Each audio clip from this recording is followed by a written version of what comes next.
Loud. We are recording. All right. Saw a question in the chat on 4-5. And so if that is not posted yet on the GT resources, I will make sure it gets there this week. I do believe I've done that, but sometimes things get away from us. So I will make sure it is taken care of if it is not there. All right, so I'm going to skip over our mission statement as we go into that. So today we're going to have a couple of things. It's not a lengthy meeting, but it's going to hopefully address some of the things that you're looking for and some of your options. We have Dr. Todd Kettler today, who will talk about Baylor's talent identification program today, and then we'll open it up for some questions, and then also some district share outs and some happenings. And then I have a few announcements that's been shared with me that you might be interested also in enrichment. So this is our wellness check. How's everyone doing out there? Everyone doing well? Everyone had a good spring break, or those 2 days or 3 days off for the weekend? Did everyone have a good time? Get some rest, get some things done? Yes. All right. It's going great in Santa Fe. All right, Tyler. See, I'm around the corner from you, Tyler. I'm in Kilgore. So hopefully it's going well. All right. So just want to remind you of our definition. This is so funny. That we are always looking for students who are performing at or shows the potential for performing at remarkably high levels of accomplishment when compared to students of the same age, experience, or environment. And so we're really looking at those possibilities, especially into intellectual, creative, artistic, or leadership areas, specifically in specific academic fields. And most of you do that in your secondary. All right. Kids are having a good time, y'all. Teachers are nervous, but all right, but it's a good program. All right, so let's keep growing. And then our state goal is, how do they exhibit those learning skills by their self-directed learning? What are they doing out there? How are they, what products are they putting out? What performances are they doing? And then really looking at how is that happening in our high school level, really looking at that for the full range and going to that next level. And that's part of our goal. And how do we make sure our continuum of services are working? So as you know, we got a few more GT Tuesdays coming up and a few more topics to talk about. And if you got any other topics, feel free to share and let me know. And we'll get out and talk about them and get some people to talk on. And I'm not sure if I saw her jump in yet or not. Paulina.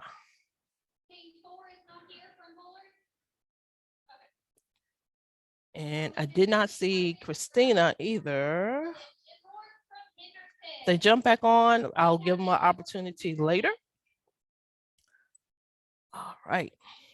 So basically today when you think about student services and then looking at some of those opportunities, really looking at some of those in-school and out-of-school options relevant to their areas of strength and they're available during this entire school year. So that leads us into Dr. Todd Kettler. He's at Baylor now. He's doing a great work there. So we're going to talk about Baylor TIP. Dr. Kettler. Thank you, Monica. It is great to be here. I am happy to see lots of my friends joining. I can see your names pop up as you enter, and I can see some of your faces over here to the side. For those of you who don't know me at all, I was just thinking about this while I was waiting. I started teaching gifted kids in Texas in 1995. And so I thought, oh, that's been about 10 or 12 years ago. And then it dawned on me that, no, I think it's been about 27 years ago. But so anyway, I've been around doing this for a little while. I've recently also been the chair of the Commissioners Advisory Council. So I worked a lot with Monica, and I was the chair for that council for about 5 years, I believe. And we were primarily in charge of working on the revisions to the state plan recently.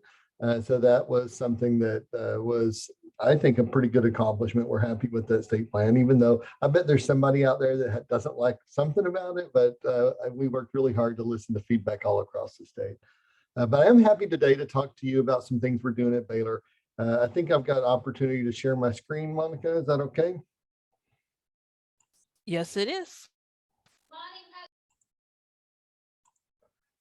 Can you give me a confirmation that you can see it now? All right. Well, I'm gonna go. Yeah, we see your screen. Yep. Well, it went away. All right. Can you not see it now, or can you? We see your presenter notes side. You don't want to see my presenter notes. I'm going to stop share and do that over.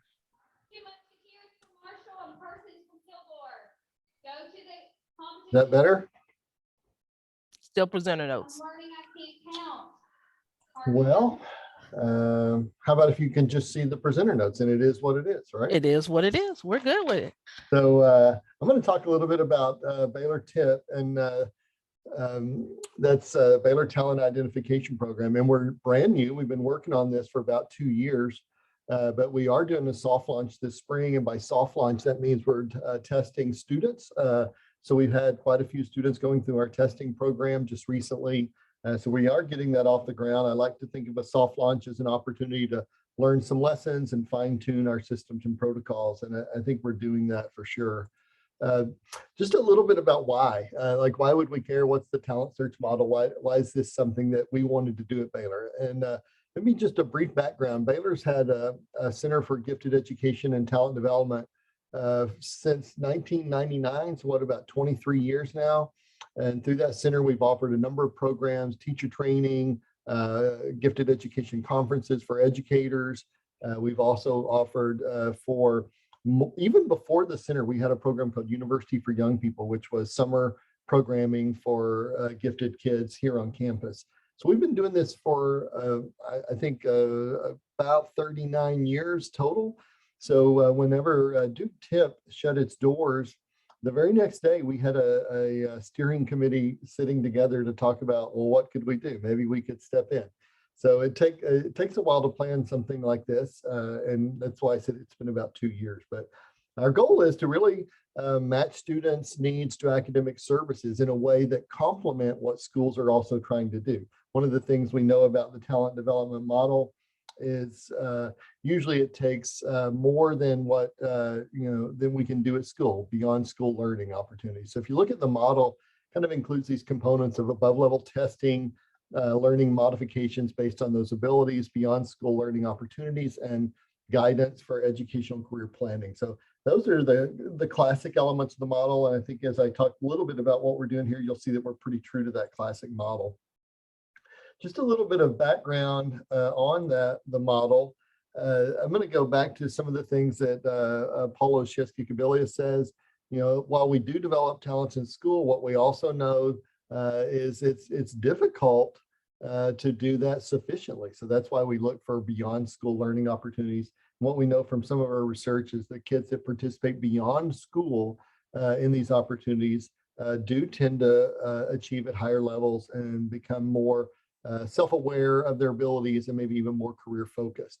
And one of the things that we really care about is how can we provide these opportunities in a broad and equitable way so that all kids can have access.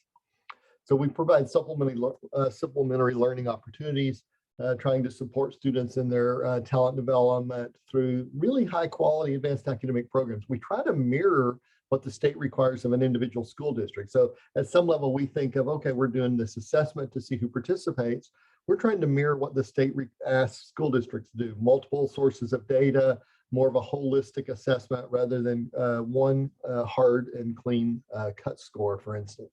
So we're trying to model what the state requires each individual school district to do. We're not new to this game. I mean, we're not the only ones in this game. We're new to this game is a true statement.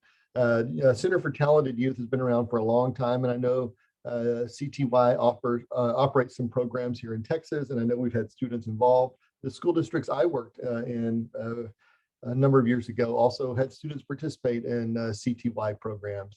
Northwestern University Center for Talent Development is also a large and robust program that's been in existence for more than 30 years. Then you've got a little smaller programs, Center for Bright Kids, University of Iowa, Vanderbilt, University of Washington, and Sacramento State. These are all places that operate talent identification programs and talent search or talent development opportunities for kids. And then you think about there's some international as well. Irish Center for Talented Youth. This is in collaboration with CTY. They work with Johns Hopkins. Then there's a Center for Talented Youth in Greece as well.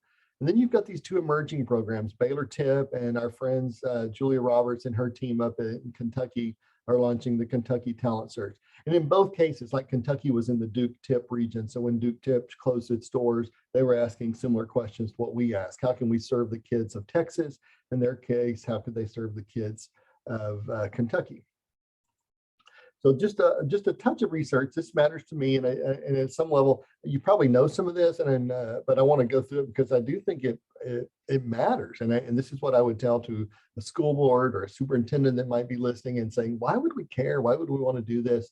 Usually, what we find is that students benefit when they participate in these talent search programs, talent development programs.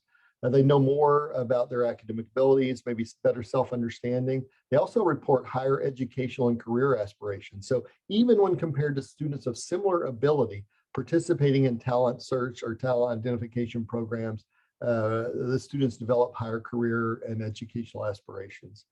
They're also more likely to accelerate in their areas of strength, partly because they get opportunities to do that through talent search. They graduate from high school earlier than their peers on average. And by peers, I mean other students with similar ability that haven't participated in talent search. They typically maintain higher GPAs in college. So we look at kids who similar coming out of high schools, the group A participated in talent search, group B did not. Those who were in talent search opportunities tend to do slightly better in terms of GPA while they're in college. They show greater participation in extracurricular math programs, such as Math Olympiad, Math Counts, other sort of math competitions that may be offered, or math research programs, Math Circle, things like that. They're also more likely to earn National Merit commendations, all the way from National Merit Scholar to Commended Scholar level. So again, when you compare them to similar students who don't participate, it does tend to matter in terms of some of these national merit commendations. They're also more likely to pursue STEM careers when they go to college. I think that's pretty fascinating. That's from a pretty recent study in 2020. They earn more honors and awards while they're in high school. They earn entrance to more selective colleges and universities. They also feel more accepted by peers. So there's a social, maybe social emotional component benefit that could be connected to participation in talent search. So I think the benefits are out there. They've been studied quite a lot because some of these programs have been around for more than 30 years. So what we're trying to, we're asking the question, what can we do at Baylor to try to bring these benefits to the students of Texas that we can get involved in our programs? This is our motto, so to speak, if mottos are a thing that matter. But when we visioned this program, we came up with this idea of rethinking talent and potential. And the reason I think that matters is historically, talent searches have not been as diverse as the students who represent the state, across all the school districts. So we're asking the question of what does it mean to rethink what talent looks like or what potential looks like, so we can reach out and identify and bring in those students who may have not been participating in previous talent search models. So this is front and center of our mission, and I can talk about some ways that we're trying to take this serious and make it a part of what we do. But I was happy that Monica highlighted it just a few minutes ago, that the definition in Texas are not only those who perform at a remarkably high level, but those who also show the potential for performing at a remarkably high level. So when we're doing the talent search here at Baylor, we're, yes, looking for students who are performing at a remarkably high level, but we're also intentionally building in these systems to find students who have the potential, even though they may not be showing it at the moment. So we take this serious, and our work and our design. I'm not going to tell you we have all of the answers, but I am going to tell you we have a deep commitment to finding equitable ways for kids to participate in our talent identification and talent development programs. A little bit of what that might look like: equitable recognition of talent and potential. That's the idea that one, we're expanding the category or the scoring requirements of who can participate in our initial testing. Typically, that was Duke and others look at about the top 5%. We're expanding that to include a broader scope of kids. And when I'm talking about top 5, I'm talking about performance on state testing. So we're looking broader at the top 25% for initial screening opportunities. Equitable access to opportunities, intentionally trying to recruit kids that may be underrepresented, modeling fair assessment practices. We're trying to identify assessment instruments that don't have group differences associated with their outcomes.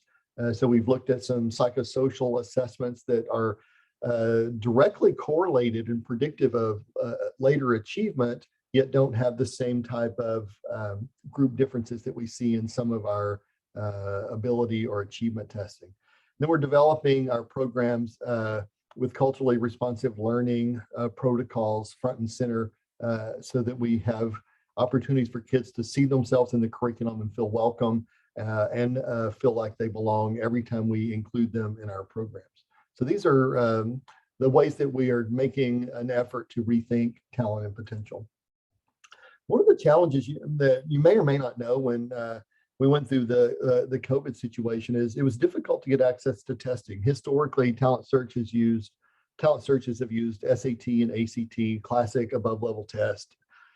But those just weren't available. They weren't available for a handful of reasons during the COVID disruptions.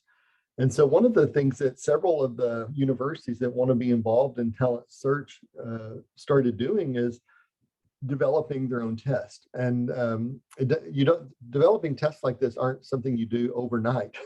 So that's one of the reasons we're 2 years from our first meeting to our soft launch rollout. But we have 4 tests, and our 4 tests are the college readiness assessment, and we have an 8-9 version of it as well. The CRA is typically targeted at an 11th grade audience, but 10th graders, 12th graders could also take it. But it's very similar to an SAT in terms of it measures the same objectives, similar types of items, and similar length of assessment.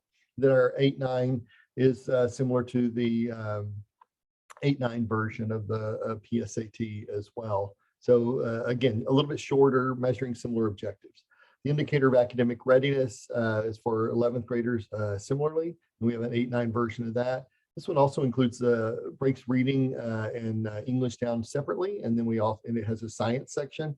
So in that ways, it's a little more like the ACT rather than the SAT. But we've developed these in conjunction with a testing company partner, and they've been around developing tests like this for more than 20 years. So we sat down with them and specifically started working on the CRA and the IAR about 1.5 years ago. We have a little bit of field test data, looking forward to constantly expanding that as we work with your school districts. We're also looking at how do we get beyond just those achievement measures. So we included assessment of psychosocial traits. So for instance, we're looking for potential achievement through measures of motivation and academic personalities or intellectual personalities, traits like conscientiousness, that we know is highly correlated with achievement both at the school level, but even more so into adulthood. So we're measuring these in addition to the achievements. Anytime a student qualifies and takes one of our assessments, the students will complete these scales as part of the assessment. And then we use this. So we're truly using multiple sources of data when we evaluate when kids qualify for participation. We don't have the behavioral rating scales developed yet. We will be continuing to work on that, and that'll be something we plan to add. Just because we believe that teacher feedback is also a good way to find unrecognized potential in these students that might deserve to participate, but haven't had the achievement yet, but they're improving, they're achieving higher than peers that come from similar age or environment.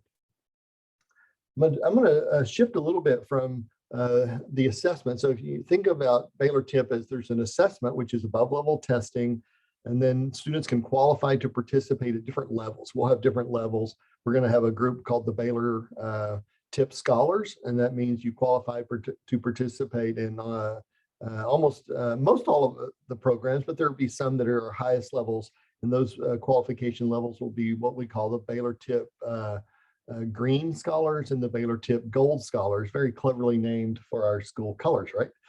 So there are multiple levels, and how you qualify would give students access to different components of our programming. So I'm going to shift to that programming. Just as a little bit of background, we've been offering a program called University for Young People that goes from kindergarten all the way through grade 12. We've been doing that for 38 years. We've done summer programs, weekend programs. One point they actually had residential programs, but I think that goes all the way back to the 1980s, early 90s. So we haven't had residential programs in a while. But in other words, we're not new to the game of providing summer programs for kids. We've had a tradition of doing that here at Baylor through our center for almost 40 years. The center's been around for 22 years. And like I said, we do a number of things through our center, from teacher training to testing and assessment as well. So when we offer our programs through Baylor Tip, we have 4 large sort of what we call pillars of how we offer the programs. Those pillars are STEM programs, humanities programs, the arts, and then social science and business. So as we develop courses, and I'm about to show you like all the components that we have for our programming, all of those get developed through these 4 lenses, so to speak. So like if we have competitions, we'll have a series of competitions in STEM, then we may have a series of competitions in the humanities, series of competitions in the arts, and so forth. So we get this question quite a bit. What are the programs going to look like? So we've been trying to graphically represent this as well as verbally. So I'm going to sort of wind up my short presentation and be willing to answer some questions from you. But we look at Baylor Tip as sort of a 6-pronged program. And I think these are kind of, I don't know, they're kind of classic to what people have done in talent development over time. So I don't know that is necessarily, new, but I would say maybe we have some new spin on some things. So we will have summer programs. We're going to have Super Saturday programs, Baylor Tip Abroad, which will be a short-term study abroad. And by short term, I'm talking about roughly like week-long programs, maybe up to 10 days, 14 days at the longest. So they're not like full semester, but more say 7 to 14 day study abroad programs. Competitions, career and interest development, and then Baylor Tip online courses as well.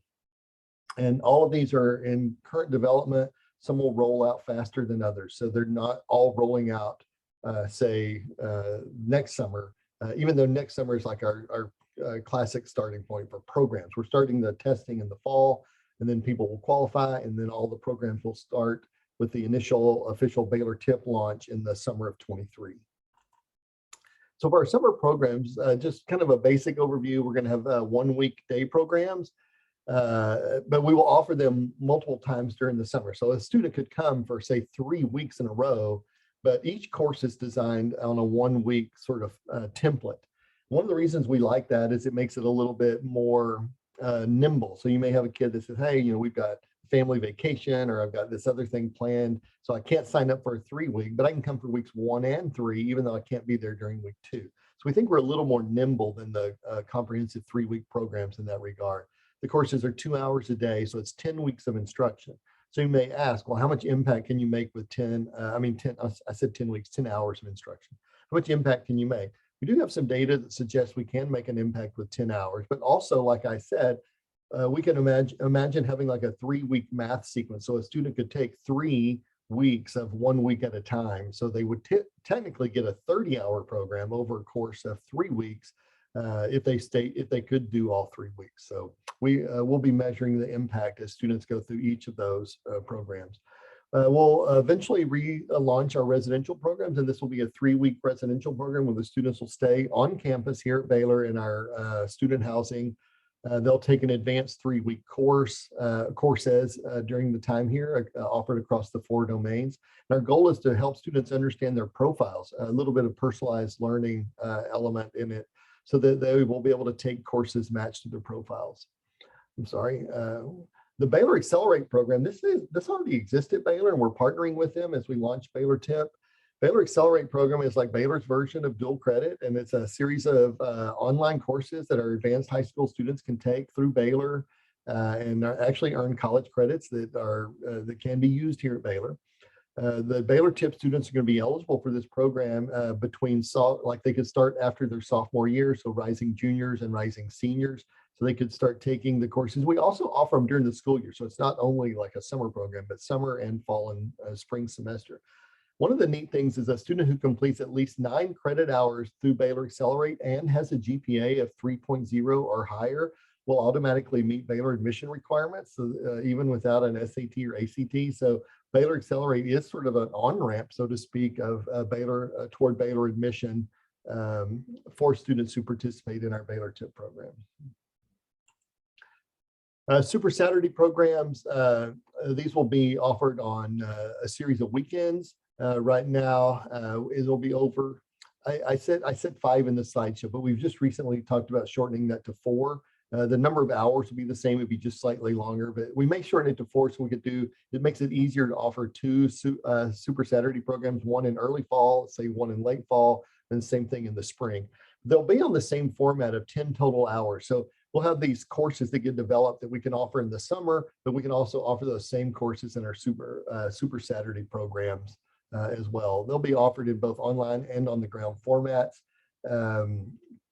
Partly the reason we want to offer online is there are only so many people who can make it to Waco. So our ability to reach out through online courses is beneficial. And also, if you're interested, you can reach out to me or my colleague Jennifer Robbins. We are looking for partners, so places that might say, hey, we'd be willing to host an on-the-ground Super Saturday, so students in our district, but maybe even the surrounding area, could attend an on-the-ground version. Baylor TIP Abroad, like I mentioned earlier, these are travel opportunities, we believe, and Baylor's got a very committed mission to global engagement for our undergrads and graduate students. This is kind of taking the same ideas and bringing it to our Baylor TIP students. Travel abroad program will be for our high school students. Programs typically 9 to 14 days. Most of the time, these will occur during the summer months.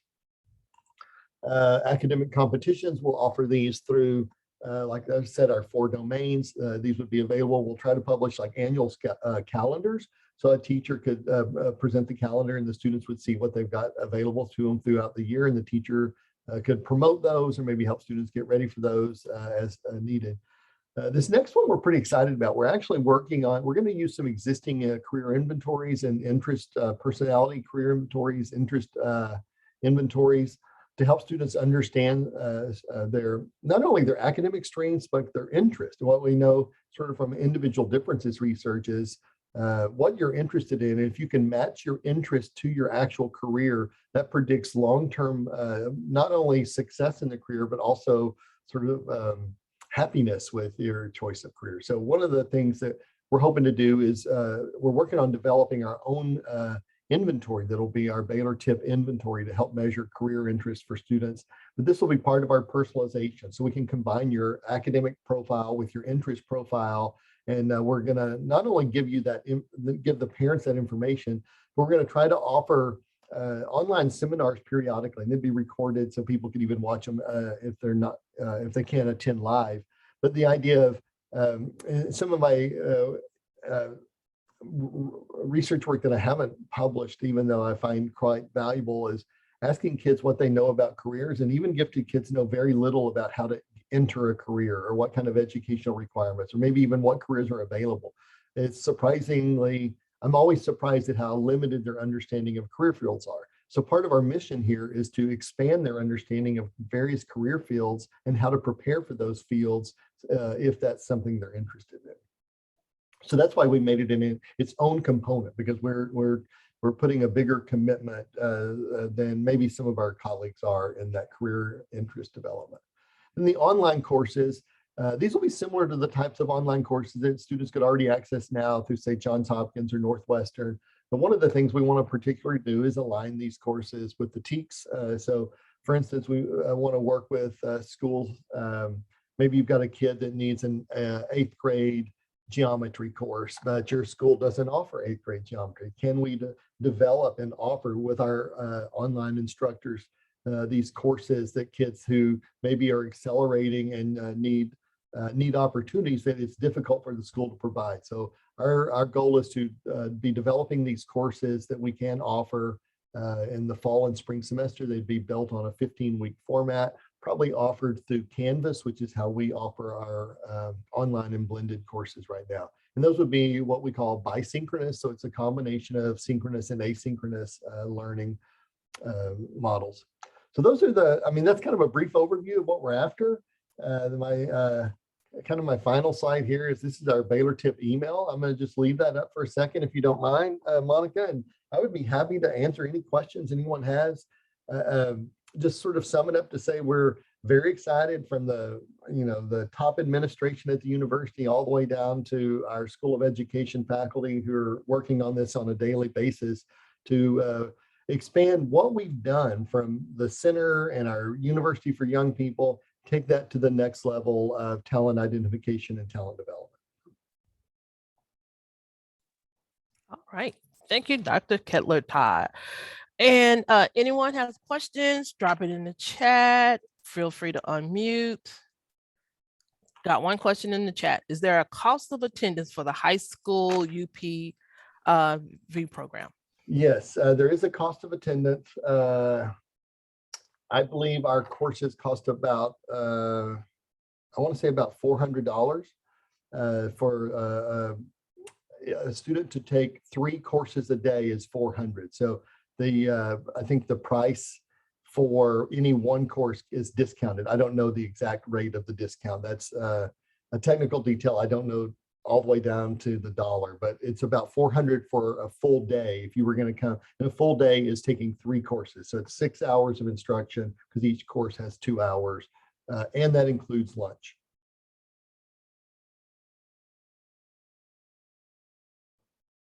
No other questions in the chat. Feel free if you have a question to come off mute.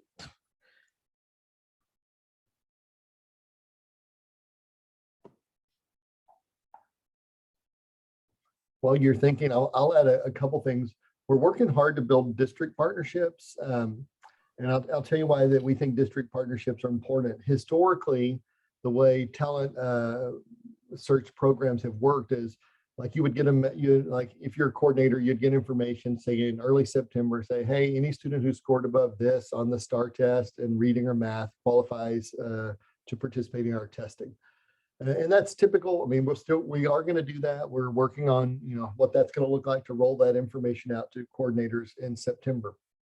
And we'll also do 4th and 5th grade, by the way. We're doing 4th and 5th grade testing as well as the classic 7th grade talent identification testing.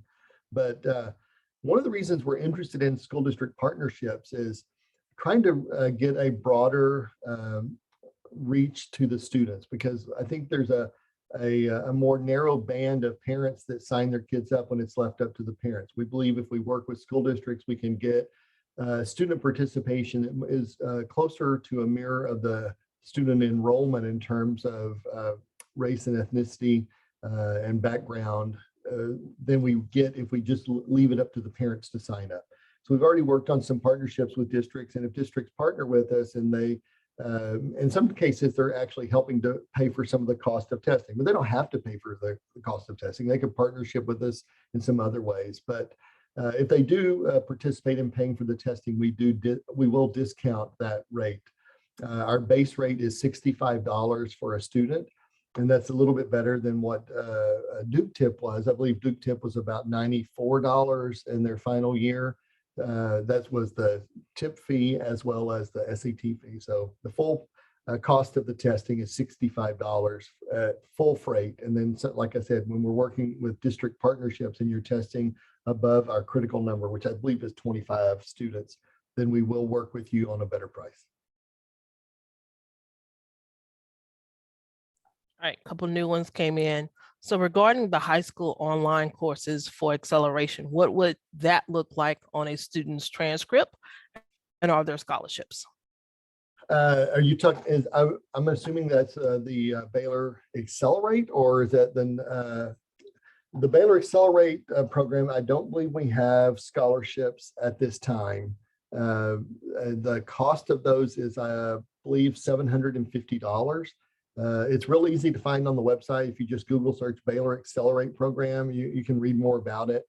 I think the The rules for dual credit would be similar. If a district wants to offer dual credit, they could put it on their approved list and award the credit. Usually that requires building an alignment, but because we're not a state university, we don't have the same state course codes necessarily. It's going to probably require slightly more work than it would if you were partnering with your local, say, two-year university or maybe a local state university. But the cost is, I believe, $750. I'm not aware of financial aid, but it's not to say there's not. It's just that's a program that is operated from another department on campus, but they're partnering with us for Baylor TIP. So that one already exists today. Like students can participate in that today, even though our official Baylor TIP programs won't start launch until summer of 23. All right. And then they are asking for access to the slides. And so if you would mind sharing, I will post them on our website. And also a reminder that this video will be up. So I will work to make sure that all of this is up before the week is out. So if you can just give me just a touch, I will do that. And so we do got a few people who are going to share with their districts for partnerships. So that's a good thing. Yeah, like I said, we're committed to this idea of rethinking talent and potential. And to do that, we're thinking a little broader about the assessment. We're thinking a little broader about who's in the initial screening band. And we're developing programs at multiple levels. So what you would see is like a student who qualifies at the gold level, which is our highest qualification. Those students are going to have access to programs that not all students have access to initially. Any student can work up to those, but they have to complete some prerequisite courses in the process. So they're not unlockable. I mean, you just have to unlock them by completing a couple of prerequisite courses. But the reason we're having those different levels is because we believe talent exists across different bands. And if we want to find the potential, we have to provide these scaffolding courses. So we can say, okay, you qualify at the Baylor TIP Scholar level, and you're going to take these initial scaffolding courses, but within a year or a year and a half, you're going to have access to the highest courses we offer if you can successfully work your way through those prerequisites. So that's what we mean by rethinking the talent and potential. Is we're sort of opening up the program to a broader band of talent in a way that honors psychosocial factors, commitment factors, motivation factors that also combine with general ability factors. There are no other questions in the chat. I see no hands raised for questions there. So thank you, Dr. Kettler, for joining us today and sharing on your on Baylor's talent identification program. Feel free to stay on with us because we might have some general questions, GT, that you might want to help us out with today. We've got a few more minutes left. And as we go into that, it is our opportunity for question and answer. Any questions out there? Anyone got questions? I think I had one earlier in the chat. Anyone want to come off mute and ask a question? Feel free. Okay, I found it. Okay, so there is a question about GT funding allocations and the formula that ESCs use for contracts. So what I'm going to tell you how it kind of works two kinds of ways from what I have seen. There are some ESCs who have flat rates for their GT services, and those services may run from their just providing you with technical support and other administrative issues, concerns, and then also professional development. And there's a flat fee for that. Or then there are some that have, like here where I'm at right now, they got that flat fee. Then they have one for like competitions, enrichment that they're doing and doing those kinds of supports also. And then there are those who do look at your GT allotment and look at how much of a percentage of that, excuse me, that they use for determining how much they will charge each individual district for GT services, which will include the technical assistance and then also the professional development, either free or at cost. So it's going to be a discounted rate. I do believe I have probably about, I think I saw at least 3 names on here that I recognize that are at my ESCs. I think I saw Amber, Lisa, and Greg. If there's something you want to throw out on how your ESC does it, feel free to drop it, either drop it in the chat or go ahead and fill us in on how you come off mute and tell us how you do it. And if there's any other ESCs, yeah, so Amber said just reach out. She'll send you an email. As you know, your GT allotment is part of that is on the website. They use the funding formula. We do, and if you want to know what your GT allotment is for the year, I do have that contact information. Well, I actually have those numbers. They just received them last week. So I need to filter them out by regions. So, but I do have your allotment, GT allotment available if you need that. Any questions? Wonderings? Other ones? All right, Kathy said you reach out to her if you have a question on if you're in her ESC and how that works. So, all right. I'm gonna take, we did all right with that question. Any other questions while I'm here?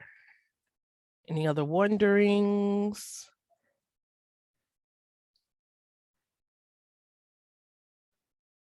What ifs? We got a few minutes. All right, I'm gonna, yes. Hey, Monica, how are you? I'm good. I just have a quick clarification question because I've been getting this a lot over the last couple of weeks, and it could just be me. But for the for the 30 hours, and I don't know if that's within this conversation, but for the 30 hours, I know we talked about this at our last leadership network, and it was going to be clarified. Is that within a semester or within the year? For within to receive their 30 hours. Yes, the 30 hours. So I'm gonna just go on what we've typically done. That has been a local district decision. So here's the thing. For a new teacher, it does say in law and rule within 30 within a semester. Okay. Now, if you are an individual teacher just working on it, before you get an assignment or not, or you're unassigned, I'll put it that way, there has never been a parameter on how long it takes you to do that. Okay. Oh. So it's really just, it really is clear when you are a newly assigned educator, but not prior. So if you're doing it beforehand. Now, you may want to define it in your program or in your program manual. And I will also say in that, you remember, we also say your plan of action for your program for professional learning. What does that look like? Yes. Because I think one should be a real simplified, clear one where it is our calendar window. It clarifies those dates. How long do you have? But then also it clarifies if you're a new hire in December or a new hire in January, what are your dates? Because a new hire in December, are you going to say by, you can't say it within the semester in December because most times we're already done. Right, so right. So really thinking, what is that parameter, and then clearing it out. And then are you saying we're using our ESC, we're using, we're doing our own here. This is what's your focus, your times. So really looking at how that is working and rolling. Okay. So, and then what, if they're doing it over the summer, when does the update end or begin? Gotcha. You see what I'm saying? Because you're going to say an update. Do you want the update to happen, April, May for the upcoming school year, or April, May for this school year? You see what I'm saying? Right. Yeah. Okay. So those are some questions. And I know I just threw a lot of questions back out at you. But those are the things. It's like you as a local district goes back to define that. We do not define that as a state. Okay. That pretty much answers it. I mean, Okay. so we just set our own, with the exception of new teacher hires. That's Yeah, clearly defined in the state plan. that is clearly defined. That's actually defined in Texas Administrative Code. Okay. So it Thank goes you. beyond the state plan. Yeah. Okay. Perfect. Okay. That did Okay. help though. Okay. Thank you. You're welcome.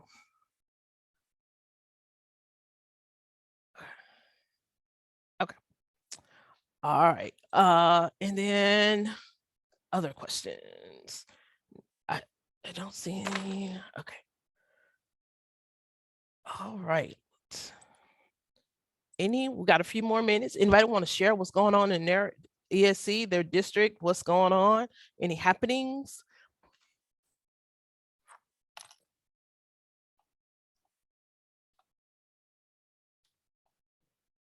I would just like to share something. Yes. So I am new to GT. I'm new district coordinator, and I went to the Taggett Leadership conference in at the end of, I guess it was March. Yes. And I just wanted to say that it was an invaluable learning experience. It was so super helpful. So I just wanted to shout out to anybody who's new. That's something to put on your calendar. And for the people who put it together, I just wanted to say thank you, because I learned more there in a day and a half than in a whole year of being coordinator. Very good. Yes. That, and specifically that conference is specifically for our leaders and our directors of our programs. And so definitely. And then, as you know, upcoming is our Equity Plus, our Gifted Plus conference in I want to say June. Yeah, I believe it's June. Hopefully Paulina and them will be here our next meeting in May to give you a little bit more information, but always check out their website. And we just actually wrapped up at the beginning of the month, Gifted Week. So, all right, thank you. Yeah, it's a great conference. All right, any other shares? All right.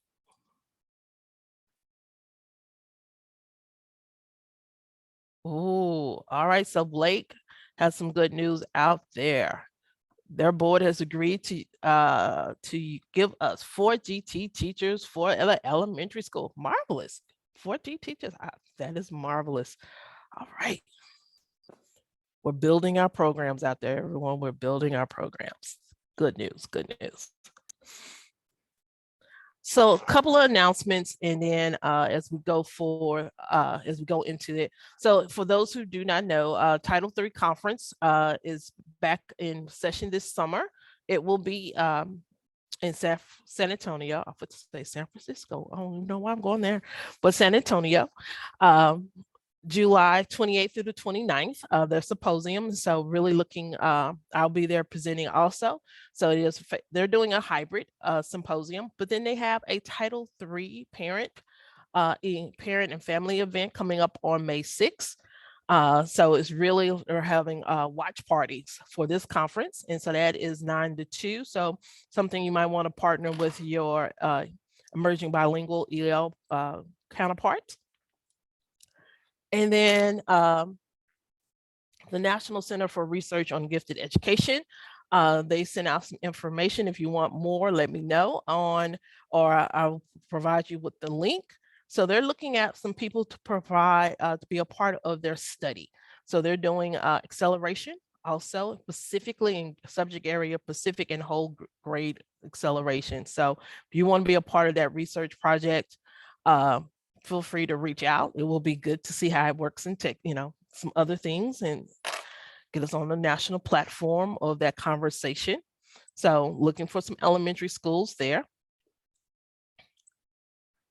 And then Purdue, their Gifted and Talented Research and Resource Institute are resuming their in-summer camps. And so they have their camps coming up also for grades 5 through 12, and they will be also in July. Registration is open till May, and so you see the contact information there. So just a couple of things that are going on and going out there. So feel free to step out, look around, check out what's going on. And as you know, our equity and gifted ed is still up. It is available. Check it out. Let me know what you're thinking, any edits, updates. We're always trying to work to improve here, but hopefully you enjoy it. You will find the 2 components on our addressing our families and educators, and then the robust resource library that is out there on that. Right. And then, as you know, if you want to get announcements, it's about time for our GT newsletter. So if you got anything you want to add, put out, share, feel free to send it, and I will put it. We'll do a May edition before summer is out. So if you got some upcoming events that you want to share, or announcements on your TPSP fairs or any other competitions that you want to shout out to the state, let me know, and I will work it and put it in. My contact information, and then if there is nothing else, I am going to release you. It is 1:52. I want to say thank you for joining me today. Hopefully we'll see everyone back in May. And with our next GT Tuesday, I will make sure I saw that Dr. Kettler has already sent me the slides, so I will put them with mine, and we will get them posted this week as I am here at this competition for the week. So hopefully all goes well. Everyone have a great week and weekend. Hopefully you had a marvelous Easter and had some good time with friends and family. So otherwise, bye everyone. Have a good one. Thank you.